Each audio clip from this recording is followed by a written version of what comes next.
আসসালামু আলাইকুম প্রিয় শিক্ষার্থী, আমি Fazal Rabbi, founder of creative online coaching centre. আজ আমি তোমাদের জন্য নিয়ে এসেছি প্যারটস টেল অর্থাৎ টিয়া পাখির গল্প। গত ক্লাসে তোমাদেরকে করিয়েছিলাম যে এইচএসসির জন্য প্যারটস টেল অর্থাৎ তোমাদের যে পাঠ্য বইয়ের যে গল্পটা আছে না, প্যারটস টেল টিয়া পাখির গল্প, সেই গল্পটা আমরা ধারাবাহিকভাবে ভেঙে ভেঙে অনুবাদ করার চেষ্টা করতেছি। ঠিক আছে, তো এইটারই আজ দ্বিতীয় অংশ। কোন অংশ বলো তো? দ্বিতীয় অংশ। প্রথম অংশে তোমার করিয়েছিলাম, ঠিক আছে।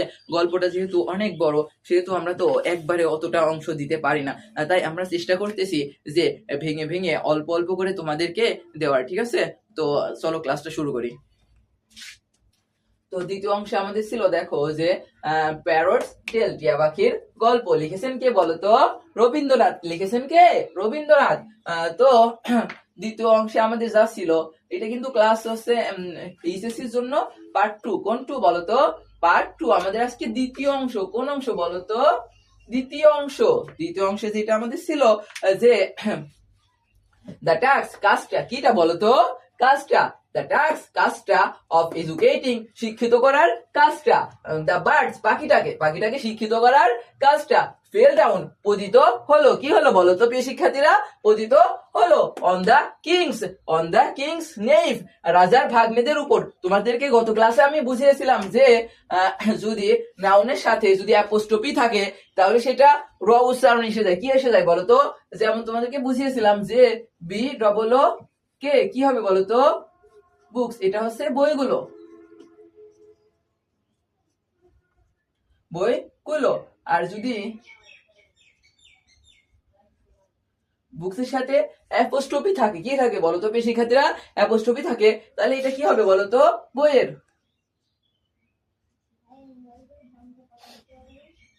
বইয়ের। ঠিক আছে, তো তাহলে এখানে আমরা কিভাবে বলতে পারি যে কিংস অর্থাৎ রাজার। কি হবে বলতো? কিংস রাজার। তো এখানে যেহেতু অ্যাপোস্ট্রফি আছে, আর আমরা কি জানি অ্যাপোস্ট্রফি থাকলে র উচ্চারণ আসে, তো ফেল ডাউন পতিত হলো দ্য কিংস রাজার নেইফ রাজার ভাগ্নেদের উপর। নেইফ অর্থ কি বলতো? ভাগ্নে। নেইফ অর্থ কি? ভাগ্নে। হিজ সিস্টার সন্স অর্থাৎ তার বোনের, সিস্টার সন্স তার বোনের ছেলেরা বা ছোট ছেলেদের উপর। হিজ মানে কি বলতো? তার সিস্টার্স সন বোনের ছেলেদের উপর। সিস্টার্স বোনের ছেলেদের, সন্স মানে ছেলে, তাহলে সিস্টার হিজ সিস্টার্স সন তার বোনের ছেলেদের উপর। তো দেখো একসাথে আমরা বলি দ্য টাস্ক অফ এডুকেটিং শিক্ষিত করার কাজটা, দ্য বার্ড পাখিটাকে ফেল ডাউন পতিত হলো দ্য কিংস নেইভ অর্থাৎ রাজার ভাগ্নেদের উপর। হিজ সিস্টার্স সন তার বোনের ছেলেদের উপর। তার ভাগ্নে মানে কি? বোনের ছেলেদের উপর। ঠিক আছে, তো দেখো যে দ্য লার্নিড ম্যান পণ্ডিতরা অর্থাৎ লার্নিড ম্যান শিক্ষিত ব্যক্তিরা বা পণ্ডিতরা। ঠিক আছে, দ্য লার্নিড ম্যান শিক্ষিত ব্যক্তিরা বা পণ্ডিতরা অফ দ্য কোর্ট অর্থাৎ হচ্ছে তোমার রাজসভার। কিসের বলতো? রাজসভার। কোর্ট বলতে আমরা বুঝি যে এখন যে কোর্ট গুলো আছে না, সেইগুলাতে বলতে ওই সময় তো তোমার হচ্ছে কোর্ট ছিল না। ঠিক আছে, ওই সময় কি ছিল? রাজসভা ছিল। যেহেতু ওই সময় রাজসভা ছিল, সেহেতু আমরা এখানে কোর্টের অর্থ কি করবো বলতো? রাজসভা করবো। কি করবো বলো? রাজসভা। তো দ্য লার্নিড ম্যান পণ্ডিতরা কারা কারা বলতো? পণ্ডিতরা অফ দ্য কোর্টের পণ্ডিতরা ডেলিবারেটেড লং দীর্ঘ আলোচনা করেছিল। কোর্টের পণ্ডিতরা দীর্ঘ আলোচনা করেছিল। তো একসাথে জিনিসটা বলি, দেখো যে দ্য লার্নিড ম্যান অফ দ্য কোর্টের পণ্ডিতরা। ঠিক আছে, যে রাজসভার যে পণ্ডিতরা ছিল, এরা রাজসভার পণ্ডিতরা ডেলিবারেটেড লং দীর্ঘ আলোচনা করেছিল। পয়েন্টেড তারা চিন্তা করেছিল দ্য রিজনস কারণগুলো সম্পর্কে। বলতো কি হবে? দ্য রিজনস কারণগুলো সম্পর্কে। যে পয়েন্টেড তারা চিন্তা করেছিল দ্য রিজনস কারণগুলো সম্পর্কে। বিহাইন্ড পিছনে থাকা। বিহাইন্ড মানে কি বলতো?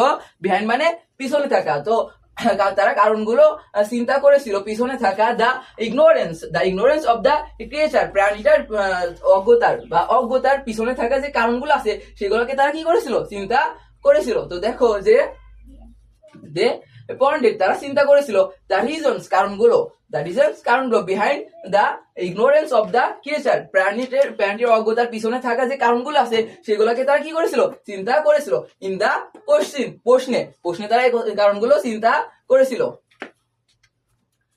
তারপর দেখো যে দা কনক্লুশন অর্থাৎ হচ্ছে তোমার সারাংশ, অর্থাৎ সারাংশ, দা কনক্লুশন সারাংশ, দা বার্ডস পাখিটার, দা বার্ডস নেস্ট পাখির বাসার কি হবে বলতো, দা বার্ডস নেস্ট। আমরা আগেই জেনেছি যে অ্যাপোস্ট্রফি থাকলে উচ্চারণ কি আসে বলতো, রয়ের আসে। তো দা বার্ডস নেস্ট পাখির বাসার, পাখির বাসা কি হবে বলতো, পাখির বাসা কি হবে, দা বার্ডস নেস্ট পাখির বাসা মেড তৈরি হয়েছিল, কি হয়েছিল বলতো প্রিয় শিক্ষার্থীরা, মেড তৈরি হয়েছিল অফ স্ট্রো, অফ মেড তৈরি হয়েছিল অফ স্ট্রো অর্থাৎ খড়কুটা দিয়ে তৈরি হয়েছিল, এন্ড এবং স্টুইং অর্থাৎ ডালপালা এবং খড়কুটা এবং ডালপালা দিয়ে তৈরি হয়েছিল। স্টুইং অর্থ ডালপালা। কুড নট পারেনি, কি করেনি বলতো, পারেনি হোল্ড ধরে রাখতে, কি করতে বলতো, ধরে রাখতে। কুড নট হোল্ড ধরে রাখতে পারেনি। মাস অধিক, মাস মানে কি বলতো, অধিক। নলেজ, নলেজ মানে জ্ঞান, কি হবে বলতো, নলেজ, নলেজ মানে জ্ঞান। তো ধরে অধিক জ্ঞান ধরে রাখতে পারেনি। এখানে বলতেছে যে দা কনক্লুশন অর্থাৎ সারসংক্ষেপ বলতে পারো, সংক্ষিপ্ত রূপ বলতে পারো, সংক্ষেপে বলতে পারো। তো দা কনক্লুশন সংক্ষেপে, দা বার্ডস নেস্ট পাখির বাসা মেড তৈরি হয়েছিল অফ দা অফ স্ট্রাউ অর্থাৎ খড়কুটা দিয়ে, এন্ড এবং টুইং অর্থাৎ ডালপালা দিয়ে। কুড নট পারেনি, কুড নট পারেনি হোল্ড ধরে রাখতে। হোল্ড মানে কি বলতো প্রিয় শিক্ষার্থীরা, ধরে রাখতে। তো হোল্ড মাস ধরে রাখতে, ও মাস মানে অধিক, অধিক মাস মানে কি বলতো, অধিক। নলেজ জ্ঞান, তো অধিক জ্ঞান ধরে রাখতে পারেনি। দেয়ারফোর তাই, দেয়ারফোর মানে কি বলতো, দেয়ারফোর মানে তাই। দা ফার্স্ট থিং প্রথম জিনিস, প্রথম জিনিস। ফার্স্ট থিং মানে কি বলতো, প্রথম জিনিস। নিডেড প্রয়োজন ছিল, নিডেড মানে কি, নিডেড ওয়াজ প্রয়োজন ছিল, ওয়াজ প্রপার কেস যথাযথ খাসা, কেস মানে কি বলতো, খাসা। তো দেখো যে দেয়ারফোর তাই, দেয়ারফোর মানে কি বলতো প্রিয় শিক্ষার্থীরা, দেয়ারফোর তাই। দা ফার্স্ট থিং প্রথম জিনিস, নিডেড ওয়াজ প্রপার কেস যথাযথ খাসার প্রয়োজন ছিল।